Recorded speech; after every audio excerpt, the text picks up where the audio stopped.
সরকারি জেনারেল হাসপাতালের প্যাথোলজি বিভাগের একটি করিডোর। আর এই হাসপাতালে কিন্তু বেশ কয়েক মাস পূর্বে হাসপাতালের আইন শৃঙ্খলা নিয়ন্ত্রণ রাখার জন্য এবং দালাল মুক্ত করার জন্য কিন্তু আনসার বিডিপি কার্যালয় থেকে বেশ কয়েকজন আনসার নিয়োগ দেওয়া হয়। কিন্তু আফসোসের বিষয় হচ্ছে যে আনসার নিয়োগ দেওয়া হলো, সে আনসার থাকার পরেও কিন্তু হাসপাতালে অনেক সময় অনেক বিশৃঙ্খলার সৃষ্টি হয়। আমি এমনও খবর পেয়েছি যে সে আনসারটাই দালালদের সাথে আঘাত করে এবং দালালদের সাথে টাকা খেয়ে তারা তাদেরকে সেই সুযোগ দেয়।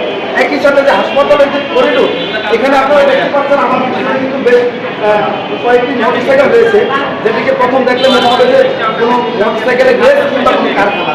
আসলে কিন্তু তা না, এটি হচ্ছে যে হাসপাতালের প্যাথোলজি বিভাগ। আর এই বিভাগের সামনে কিন্তু এলোপাতারিভাবে বিভিন্ন ওষুধ কোম্পানির লোক এবং বহিরাগত লোকজন এভাবে কিন্তু মোটরসাইকেল রাখা হয়। কিন্তু এই বিষয়ে আপনার আনসার যারা রয়েছে, যারা ডিউটি করে, তারা কিন্তু সেই কঠিন কোনো পদক্ষেপ নেননি এবং কোনো তদারকি করেননি। আমি আপনাদেরকে সেই বিষয়ে বিস্তারিত জানানোর চেষ্টা করছি।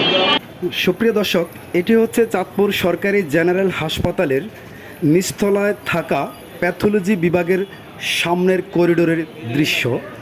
এই করিডোরটি যদিও খালি থাকার কথা, কিন্তু আপনারা দেখতেই পাচ্ছেন এখানে অনেকে বলছেন যে হাসপাতালের স্টাফ এবং মেডিকেল কলেজের স্টুডেন্টদের এই মোটরসাইকেলগুলো এখানে এভাবে রাখা হয়েছে।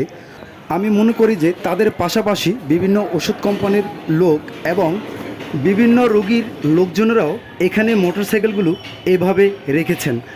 আর এটি হয়েছে যেসব আনসার সদস্যরা এখানে দায়িত্ব পালন করছেন তাদের গাফিলতির কারণে।